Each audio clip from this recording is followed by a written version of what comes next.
Merry Christmas and welcome to Colin Bradley Artcast. I'm Stephen Bradley.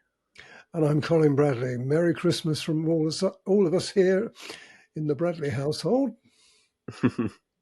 Yeah, it's a couple of days before Christmas as we're recording this.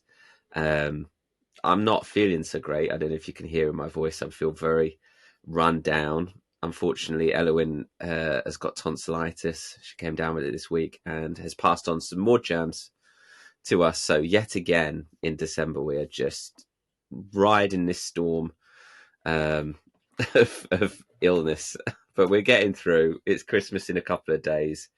It'll be lovely. We'll be fine. Almost yesterday we were going to record a podcast, but yesterday I was so unwell, and I thought we cannot miss this Christmas episode. We've got to do one before Right. Christmas. So we've powered on through today in the evening to go right. Let's sit down and do one. But that's enough about me. How are you feeling, Dad? I'm fine, Steve. We had visitors today, my other granddaughter, little granddaughter, Aurora, and Vicky and JP all came along, and we had a lovely afternoon. Really was beautiful. We're not seeing them over the Christmas period, but we're seeing them after Christmas because we're going to a pantomime all together in a couple of days after Christmas. But we're away anyway at your brother's for Christmas, so lots and lots going on. So fortunately, health-wise, we're fine. Good, good. Yes, well, I was meant to be there today, but there's no way I'm passing any of this, or Elowen or Mims. None of us are passing this on. We're just keeping contained for the next I'm few sure days. they would have appreciated that, Steve, as well. Yeah, I mean, at Christmas, bugs always go around, don't they? Anyway, around Christmas time. But we've had it a bit rough this time. But never mind, never mind. We'll be fine. We're all getting through it. In the meantime, this week, Dad, you've been busy finishing off the tiger picture, which you started last week. We were chatting about. Shall I show where we were at last week? Show what stage we were showing last week. So let me bring that up for everyone. Here's the picture that we were showing. So this is as far as I think you'd maybe got a little bit further. I can't remember last week, but this is the picture that we were able to show. So it's looking really good, Dad. We talked a lot about the tones that you put into this picture, the fact that you used a sketch rather than a complete line drawing. So you added a little bit more of a sketch to the initial picture, which will be available on the course. But you have finished it. So should we show the finished picture? Yes. Here we go. Look at that. It definitely feels like what you completed last week was the main focus of this picture. The real nuts and bolts of what people were going to be looking at. Your eyes are drawn to the face and the head and the paw. That seems to have been the main bit. What was your experience after tackling that? Well, I learned more and more as I went along. By comparing the face from the previous picture you put on and this face, it's quite a difference. It's much softer. And this is the one thing that I've found new to me. I've used the color shaper before, but not quite in the same way. And I wanted to, whether it was the sketch that helped me, I don't know. I'm inclined to think it was, because I'm doing another one at the moment, which we're also going to show a little bit of it. And I use that same process. So it is a good process. And I think people, when they see the picture and on the video, they'll see that there is a difference. It's a different approach. But what I'm particularly like with this is the background. Now, I really didn't have much of an idea of how I was going to produce the background. I thought it's got to be grayish, greenish, really, and I couldn't make it prettier than the animal, so it had to be a complementary. But here I was particularly pleased. Um, I use the light grey pastel matte. Sorry, yeah, the light grey pastel matte paper and the light grey 270 all over to start with. So that was the first colour. And then into that colour, I can't remember now the colours I used, Steve. It was a little while ago now. I actually finished it. But people will see it anyway. And I use a grey, obviously. And that grey that you see there was actually put on almost as a last minute idea. I wanted something to contrast with the yellowy, lemony colour that's there. It's like a greeny grey, isn't it? And I wanted something to contrast with that. On its own, you see, it didn't have quite the impact. So I put the grey on, and that grey lifted it, as you can see. And then, having done that, I wasn't really happy because it looked almost, the top of the head, you can see just slightly to the left, there's a grey area. Well, that was what it was like all over. And I thought, well, that's nice for the background behind the animal, but it needed something a little bit more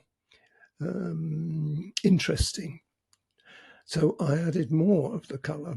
I added two more colours. One was a Caran d'Ache, and one was the 102. I think it was 102 in the Faber, and I added those afterwards.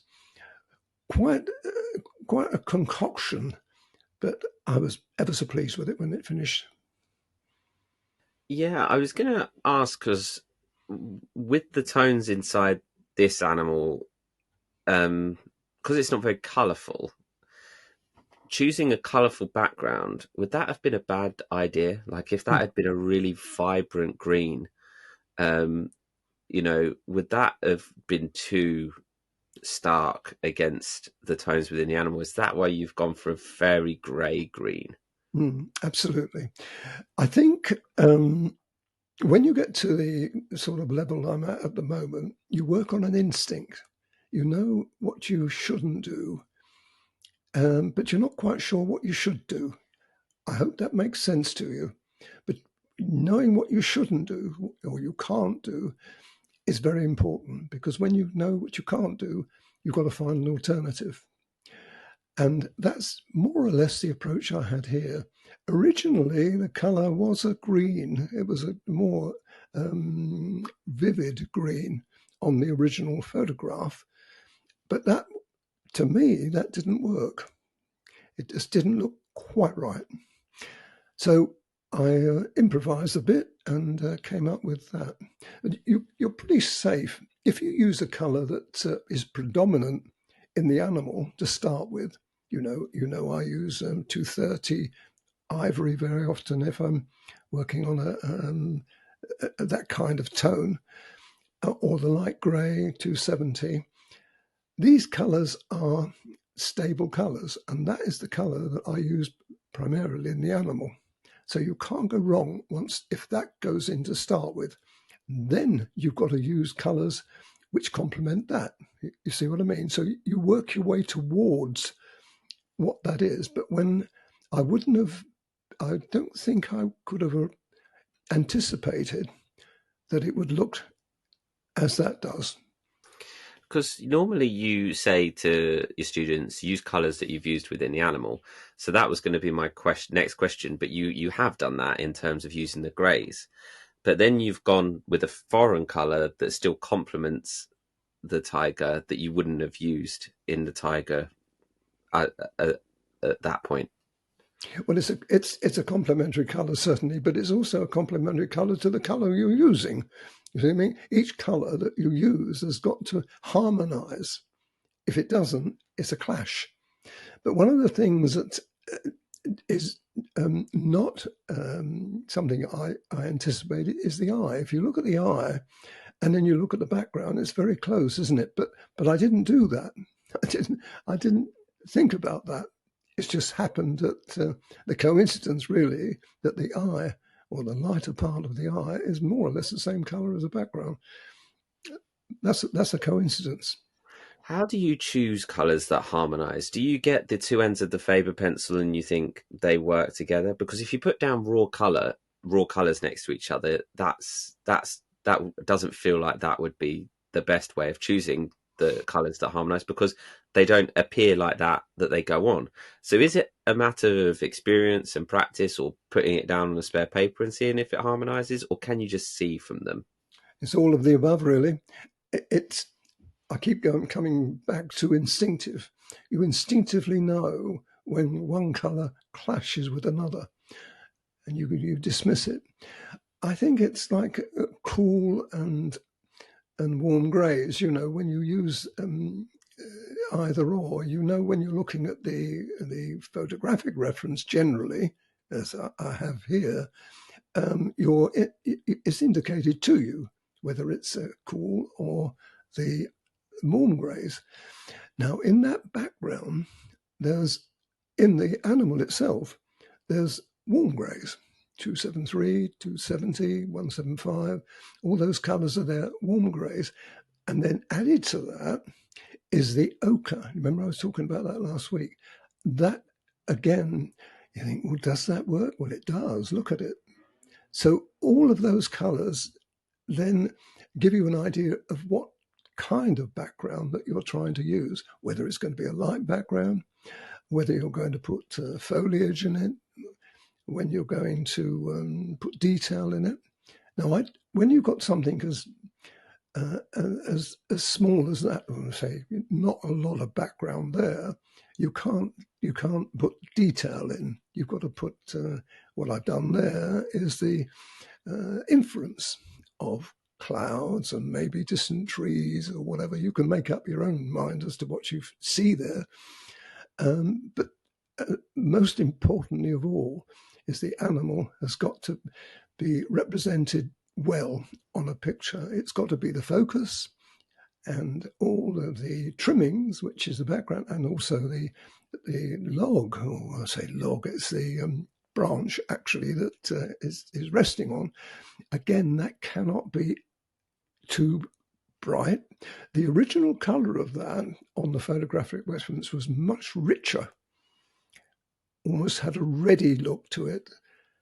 And I immediately dismissed that because that would have looked, can you imagine what that would have looked like on that?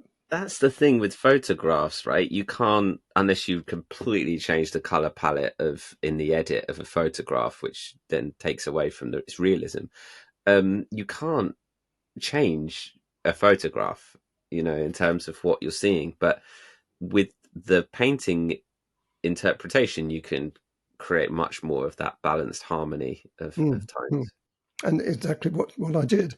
I used the greys in there, and then the browns, which the browns are also in the animal. Just not a lot, but there's a little bit of brown. I think 180 was the colour that I used. That was in the log. Log, I call it a log. It's not a log, a branch.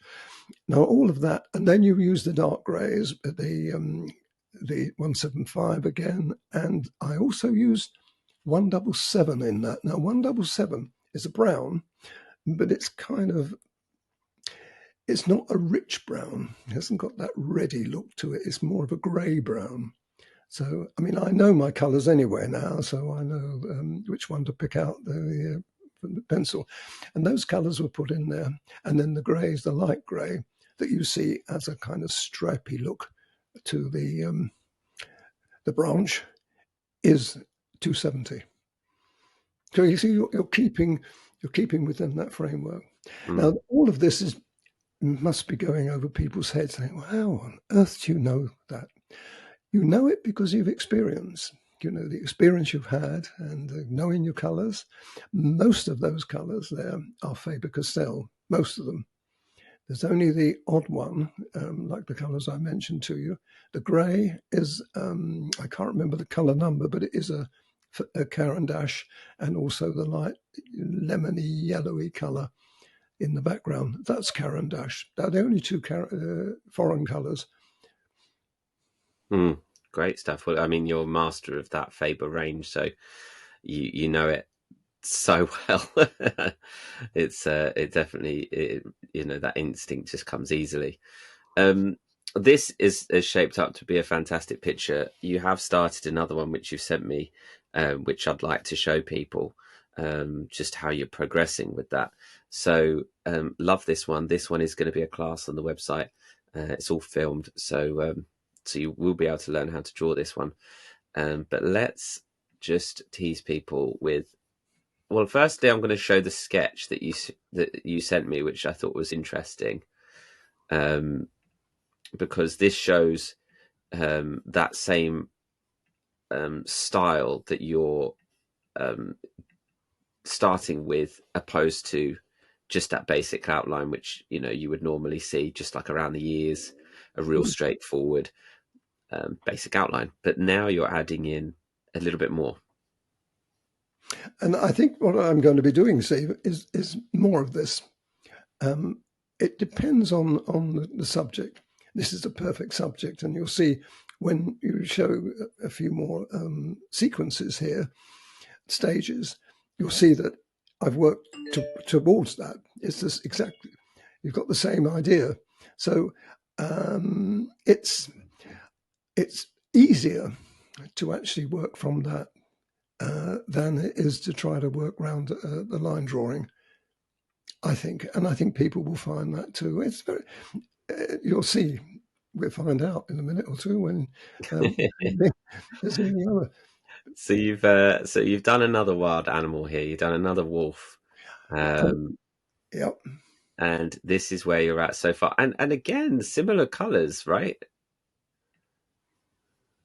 similar ideas. Yeah, yeah. I've used this almost the same palette,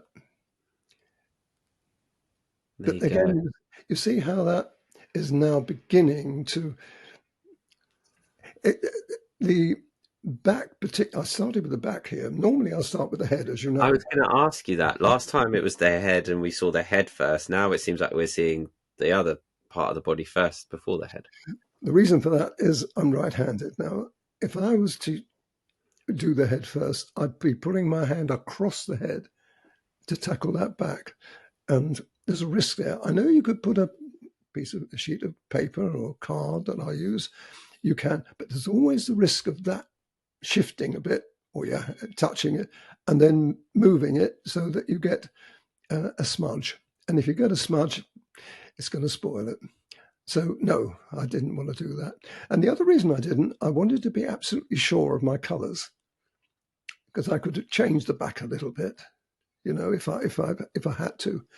But these walls particularly are quite scruffy. Do you know? Yeah. I don't like to say that, and I don't want to offend them, but they are a bit scruffy. And I wanted to, and this one is definitely scruffy. And I wanted to show that. I wanted to bring that out. But Mm. the background, you see, that line, I completely made that up. It's something I wanted to separate it because the background here, unlike the tiger, is going to be very dark and because I wanted it almost menacing. I've called it the wolf on the prowl. Well, he is, and you can almost see that attitude he's got. And I wanted to enlarge on that, so I wanted the background to be dark, broody, and the foreground as well is going to be like shingly, earthy. But Mm. no, there won't be a lot of colour there because once again, if you bring too much colour in, you're going to spoil the effect of the animal. Yeah. You can already see the influence that's going to go into those backgrounds and foregrounds because of the deeper tones in this picture compared to the tiger. Mm, I can see quite clearly. I'm sure when we see this one finished and we look at the tiger, that would be a really good comparison for people to see um, how those tones have influenced the background and foreground choices. mm, mm. Mm. It's a lovely picture to do. I'm really enjoying it. Well, I enjoyed the tiger immensely, and I'm really enjoying this. I've gone just a little bit further now. I've done both ears, but I can't show you that because I haven't photographed it. But I've done the ears, and I'm now working across that top of the head down. I'm leaving the leg at the moment because I like the way the attitude there, the way he's lifting his leg up. So I want to concentrate on that. Once I've got the head in, I shall focus on that. But I'm loving it. It's shaping up to be a really good picture. Yeah, I look forward to seeing that. We'll obviously now we're having a couple of weeks break, so we'll have a finished picture probably in a 2 weeks time. We'll Oh, hopefully yeah. check in with everyone and see how you're getting on with that. But I'm really looking forward to seeing that one finished. I think that would be really interesting. Um, Excellent stuff. Well, there's nothing else on our schedule for today. It's just to talk about those pictures. I suppose all that's left to say is we hope that everyone has a very lovely, restful time over this Christmas period. And we'll be back in a couple of weeks' time, which will be, what date will that be?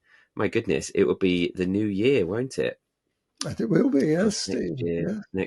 yeah. So we'll see everyone next year at this point. But I hope everyone has a lovely break. We are going to have a lovely break too. Between now and the end of the year, there is another course that's ready to go up. So that is the kitten looking through the window.